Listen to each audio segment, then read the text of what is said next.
हिंदू मुसलमान पिছত बनिबा प्रथमे मानुह बनी लोआ तो हिंदू बनेगा ना मुसलमान बनेगा, इंसान की औलाद है, पता नहीं कब इंसान बनेगा। ये जो लोग बातें कर रहे हैं ना, ये इंसान नहीं है, ये जानवर से भी बुरे हैं, ये जानवर से भी बुरे हैं। इसलिए इनको बोलो कि इंसान बनो। हिंदू मुसलमान एक बार तो छोड़ो कम से कम। केवल 2 कोटी আগবঢ়াই ক্ষান্ত নাথাকিল আজমল।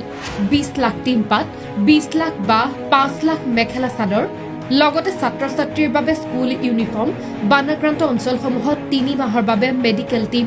এইবাৰ বানাক্ৰান্তৰ বাবে এইসমূহ টাৰ্গেট বদৰুদ্দিন আজমলৰ। 20 লাখ বান টানৰ টিনৰ মই টাটাৰ লগত নেগচিয়েশ্যন কৰি আছোঁ। আপোনাৰ আৰু যে ডাঙৰ ডাঙৰ কোম্পানী আছে এইসবসকলৰ মই নেগচিয়েশ্যন চলি আহিছোঁ। কালি ৰাতিৰ পৰা চলি আছে। যিসকলে ভাল বেপাৰ দিব 20 লাখ বাহ, এইটো বান্দাৰ কাৰণে ঘৰ লাগিব, পইচা ভাল মাহ লাগিব, মানুহবিলাক ক'ত পাব? 20 লাখ পিচ বাছ, 20 লাখ পি টিন, এইটো মই নতুন প্ৰজেক্ট লৈছোঁ। আৰু 5 লাখ মেখেলা, আমাৰ মা ভনী পিন্ধাৰ কোনো কাপড়ই নাই। আৰ ল'ৰা ছোৱালী স্কুলত জানেলা পেণ্ট টি চাৰ্ট, ছোৱালী হওক ল'ৰা চব চলি আজি পিন্ধিবি, এইটো আমি কৰি আছোঁ। 5 লাখ। বহুকেইটা ডাঙৰ কোম্পানীৰ সৈতে ইতিমধ্যে যোগাযোগ কৰিছে আজমলে। বৰপেটাত উপস্থিত হৈ উজনিৰ বান সন্দৰ্ভত বহুকেইটা গুৰুত্বপূৰ্ণ মন্তব্য আজমলৰ। একাংশই বানৰ নামত ৰাজনীতি কৰাৰ অভিযোগ তোলা সন্দৰ্ভত আজমলে ক'লে, বিপদত থকা মানুহক লৈ ৰাজনীতি কৰিব নালাগে। নাগালেণ্ড সীমান্তত হোৱা কয়লা খননক কেন্দ্ৰ কৰিও প্ৰশ্ন উত্থাপন বিধায়কগৰাকীৰ। দুয়োখন ৰাজ্যৰ চৰকাৰৰ মাজত দ্বিপাক্ষিক আলোচনা হোৱা নাই কিয়? আনহাতে বানাক্ৰান্তৰ বাবে চৰকাৰে পদক্ষেপ লোৱা চেণ্টাৰ ভিলেজৰ বাবে চৰকাৰৰ সমানে ধন আগবঢ়োৱাৰ ঘোষণা আজমলৰ। অসমৰ বানক কেন্দ্ৰ কৰি প্ৰধানমন্ত্ৰীলৈ চিঠি লিখা আজমলে অসমলৈ শীঘ্ৰেই ৰাষ্ট্ৰপতি অহাৰো আশা প্ৰকাশ কৰিছে। উজনিলৈ আহি কোটি টকাৰ সাহায্য আগবঢ়োৱা বদৰুদ্দিন আজমলক একাংশই কৰা সমালোচনাৰ উত্তৰ বিধায়কগৰাকীয়ে দিলে এইদৰে। একো ক'ব নাই, এইটো পলিটিকেল জাৰ্নি নহয়, আৰু মই আগুৱাই লৈ যোৱা নাই, মোৰ আল্লাহ কৰাই আছে। যিটো কৰি আছে আল্লাহ, ওপৰ আল্লাহ ঈশ্বৰ, তেখেতে কৰাই আছে, আমি একো কৰা নাই।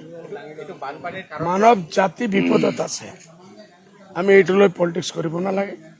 পলিটিক্স আছে, চেছ আছে, হাৰিছোঁ জিকিছোঁ, কোনো মাত নাই। মাত হ'ল only how to support the victim peoples. Flood affected মানুহ মৰিছে, গৰু মৰিছে, বাছুৰ মৰিছে, জানোৱাৰ মৰিছে, অলাদ মৰিছে মানুহৰ, এইটো আমি চিন্তা কৰিব লাগে। এতিয়া যিটো কাৰণ হৈছে যে বানপানী কয়লা খনিৰ কাৰণে আজি মুখ্যমন্ত্ৰীয়ে কৈছে যে অসমত কোনো কয়লা খনিৰ খননৰ কাৰণে হোৱা নাই বুলি। নাগালেণ্ডত হৈছে বৰ্ডাৰ কাৰ 2 মিনিষ্ট্ৰী এতিয়ালৈকে মিটিং হৈ যাব লাগিছিল যে আগুৱাই একবাৰ নহওক, আৰু যে কিছুদিনৰ ভিতৰত নহ'ব। আৰু গভৰ্ণমেণ্টে যিটো মই আপোনালোকৰ মাধ্যম কৈছোঁ, গভৰ্ণমেণ্টে শ্বেল্টাৰ ভিলেজ এটা বনাই আছে, য'ত এই উৎখান হৈছিল, য'ৰ পৰা আৰম্ভ হৈছে। গভৰ্ণমেণ্টে যিমান পইচা দিব, মই চিফ মিনিষ্টাৰ ফাণ্ড তাত সেইটোতো মই পইচা দিম। এইটো মই চিন্তা পৰামৰ্শ কৰোঁ। এতিয়া বৰ্তমান আপুনি কি ক'ব, উজনি অসমৰ বন্যাৰ বা চৰকাৰৰ কি আহ্বান দিব? চৰকাৰৰ আহ্বান মানুহবিলাকৰ যিমান চাৰ্জত মিনিষ্টাৰ আছে, মই দেখিছোঁ চিফ মিনিষ্টাৰ চাহাব খং, মানুহে খালি বদৰুদ্দিনক গামোচা দিয়ে।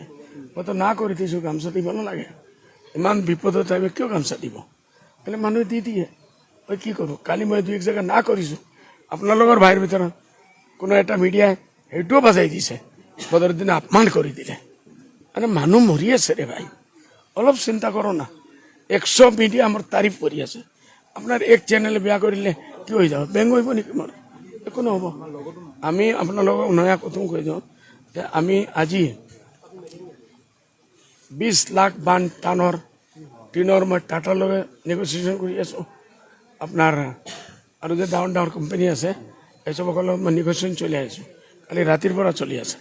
যিসকলে ভাল বেপাৰ দিব 20 লাখ বাহ, এইটো বান্দাৰ কাৰণে ঘৰ লাগিব, পইচা ভাল মাহ লাগিব, মানুহবিলাক ক'ত পাব? 20 লাখ পিচ বাছ, 20 লাখ পি টিন, এইটো মই নতুন প্ৰজেক্ট লৈছোঁ। আৰু 5 লাখ মেখেলা, আমাৰ মা ভনী পিন্ধাৰ কোনো কাপড়ই নাই।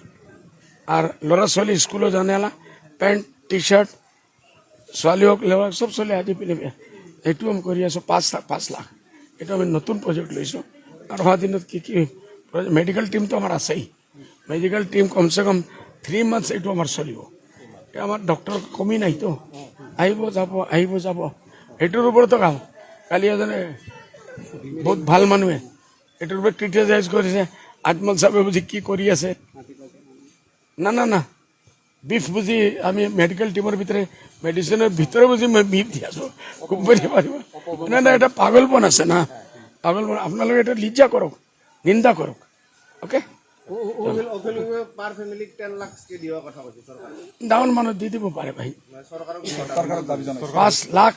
10 লাখ তো আমি তো 10 লাখ তো আমিও কৈ আছো, আমি 10 লাখ কৈছো। সেন্ট্রেলে 10,000 কোটি টকাৰ পেকেজ দিব লাগে, ন্যাশনাল ক্যালামিটি ডিক্লেয়াৰ কৰিব। হুজুর প্রধানমন্ত্রীর লগত আপনার যোগাযোগ হয়েছিল নেকি এইটো খণ্ডতে? প্রধানমন্ত্রী আমার কথা উঠাব, আরে বাপরে তোমালোকে ইমান অস্ত হয়েছে। আমি চিঠি লিখিছো, কি জবাব চামান মন নালাগে প্রধানমন্ত্রী কোনো জবাব দিব। হ্যাঁ, প্রেসিডেন্ট অফ ইন্ডিয়ার হাতত জবাব আহিব বুলি মোৰ আশা আছে। সরকারে যেখানে সাহায্য করছে এখানে ঠিকই আছে না না কম হইছে আপনার মতে? আমি যেটো কৰিছো বহুত কম। সৰকাৰে যেটা কৰি আছে চৰকাৰে যেটো কৰি আছে, 3-3জন মিনিষ্টাৰ আছে, জৰুৰ কিছু না কিছু কৰি আছে, কৰিবই। কিন্তু আবাৰ জিকি আহিব লাগবি তো, মিনিষ্টাৰ তো পিছত দূৰ কথা, MLA নহব পাবে। এইটো কাৰণে MLA হোক, মিনিষ্টাৰ হোক, আমাৰ দোয়া আছে। ৰাইজৰ দোয়া লোক, গৰিবৰ কাম কৰক, দৰিদ্ৰ মানুহৰ কাম কৰক, মা ভনীৰ কাম কৰক, ইজ্জত দিয়ক, সন্মান কৰক, এটাই আমাৰ ডিমান্ড। হিন্দু সংগঠনৰ কিছুমান স্বয়ংভূ নেতাই আপোনাৰ বিৰুদ্ধে অপপ্ৰচাৰ চলাই আছে, কি ক'ব এইটো লগত? जाओ, तू हिंदू बनेगा ना मुसलमान बनेगा, इंसान की औलाद है, पता नहीं कब इंसान बनेगा। ये जो लोग बातें कर रहे हैं ना, ये इंसान नहीं है, ये जानवर से भी बुरे हैं, ये जानवर से भी बुरे हैं। इसलिए इनको बोलो कि इंसान बनो। हिंदू मुसलमान एक बार तो छोड़ो कम से कम। News Desk, Assam.com.